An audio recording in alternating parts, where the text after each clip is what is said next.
جی اس وقت آپ کو بتائیں کہ حلیمہ خان صاحبہ عمران خان سے ملاقات کر کے باہر آئی ہیں، احتجاج کے حوالے سے ان سے تمام تر تفصیلات بتا کر باہر آئی ہیں۔ بسم اللہ الرحمن الرحیم۔ آج جب ہم صبح آ رہے تھے اڈیالہ کی طرف تو کل تو ہماری انہوں نے ملاقات نہیں ہونے دی، ہم 6 گھنٹے باہر کھڑے رہے، عدالت لگی ہوئی تھی اور عدالت کے لیے فیملی، میڈیا اور لائرز کو اجازت ہوتی ہے عدالت اٹینڈ کرنے کے لیے، لیکن کل تو انہوں نے ہمیں نہیں اجازت دی۔ آج جب ہم آئے تھے کوئی 2 کلومیٹر پہلے ایک ٹرک کھڑا تھا، سب ٹریفک دونوں طرف سے گزر رہی تھی اور ہماری فیملی کی گاڑی کو انہوں نے سائڈ پہ کھڑا کر دیا اور ہمیں گزرنے نہیں دے رہے تھے۔ تو پھر جج صاحب جا رہے تھے اپنی پروٹوکول کے ساتھ، پھر ہم نے جب انہوں نے ٹرک سائڈ پہ کیا تو ہم نے اپنی گاڑی جج کی پروٹوکول کے ساتھ لگا کر آج ہم یہاں پہنچے ہیں، نہیں تو آج ہمیں انہوں نے 2 کلومیٹر پیچھے روک دیا تھا۔ سب سے پہلے میرے خیال میں کافی کیاسارائیاں ہو رہی تھیں سوشل میڈیا پہ عمران خان کی صحت کے بارے میں کہ ان کو زہر دیا جا رہا ہے، اور کوئی کہہ رہا تھا ان کو کوئی ایسی دوائی دی جا رہی ہے، ان کی کوئی مینٹل حالت خراب ہو گئی ہے۔ تو اس کے لیے میں بات کر کے آج ہم نے ان کو یہ بتایا تو وہ اس پہ تو بالکل مسکرائے تھے کہ یہ کیا باتیں کر رہے ہو۔ ہم نے ان کو کہا آپ اپنے الفاظ میں بتائیں، انہوں نے کہا میری صحت بالکل ٹھیک ہے، میں ورزش بھی کر رہا تھا، لیکن انہوں نے مجھے بند کر دیا تھا، کوئی میں کہ 40-50 گھنٹے کے لیے انہوں نے بند کر دیا تھا، اور مجھے بند صرف اتنے گھنٹوں کے لیے کیا تھا، لیکن اخبار اور پی ٹی وی کی بھی ایکسیس بند کر دی تھی۔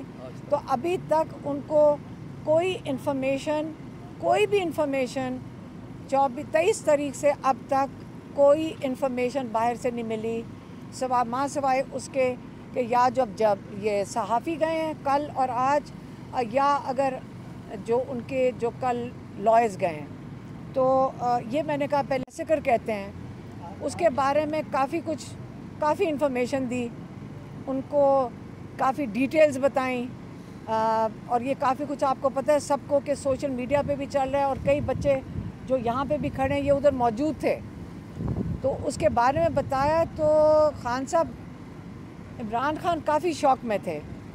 مطلب کافی زیادہ شوق میں تھے، وہ تو باری باری پوچھے تھے کیا بات کر رہے ہو۔ تو ان کو یہ بھی بتایا کہ جو اس سے 12 کا یہ فگر آ رہا ہے، کیونکہ لوگ لاپتہ ہیں یا جیلوں میں، اس کے اوپر بھی واضح نہیں ہوا ہے۔ ہمیں بتایا جا رہا ہے 5-5 ہزار لوگوں کے فگر کا، لوگ لواحقین اپنے رشتہ داروں کو جیلوں میں ڈھونڈتے پھر رہے ہیں، ان کو یہ نہیں پتہ کہ کس جیل میں ہیں۔ تو کیونکہ وہ اس وقت دعا کر رہے ہیں کہ ہمارے رشتہ دار جیلوں میں ہوں، ہمیں بھی رابطہ کر رہے ہیں، اس لیے ہمارے پاس یہ کافی انفارمیشن ہے۔ اور جو ڈیڈ باڈیز ہیں وہ لاپتہ ہیں۔ اگر انہوں نے ہمیں کہا کہ ساروں کو کہو جا کے کہ جیل ہسپتالوں میں جائیں، جو زخمی ہوں ان کا پتہ کرائیں، اور جو شہید ہو گئے ان کا پتہ کرائیں۔ تو ہم نے کہا کہ لوگ اگر جاتے ہیں ہسپتال میں تو ان کو اٹھا لیا جاتا ہے، اور اگر ان کو دھمکیاں دی جا رہی ہیں، رشتہ داروں کو دھمکیاں دی جا رہی ہیں، اور اگر کوئی ایف آئی آر فائل کرنے کی کوشش کرتا ہے اس کو دھمکی دی جا رہی ہے۔ انہوں نے کہا سب سے پہلے ایف آئی آر آپ لائرز کو بتایا، کیونکہ لائر تھے وہاں پہ، لیکن ہم کیونکہ وہاں کھڑے تھے تو انہوں نے کہا سب سے پہلے ایف آئی آر جا کر محسن نقوی اور شہباز شریف کے اوپر کرو، کیونکہ انہوں نے جو یہ قتل و غارت ہوا ہے بے گناہ ان آرمڈ، اور جو اپنا جو کہتے ہیں آئینی حق استعمال کر رہے تھے احتجاج کا، آپ نے ان کے اوپر ایف آئی آر درج کرنی ہے، ایک انہوں نے یہ کہا۔ دوسرا انہوں نے کہا کہ یہ جو ظلم ہوا ہے اور یہ جو انہوں نے لوگوں کو وہاں بلا کر ایک قسم کا ایمبش کیا ہے، اور آپ نے دن سے سنائپر رائفل سے کیا ہے، اور رات پہ تو آپ نے آ کے پوری ایک بریگیڈ لا کر اس سے حملہ کروایا ہے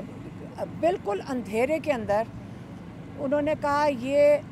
لال مسجد کا جو واقعہ تھا یہ اس سے بھی بڑا سانحہ آپ نے کر دیا ہے، اور انہوں نے کہا کہ جو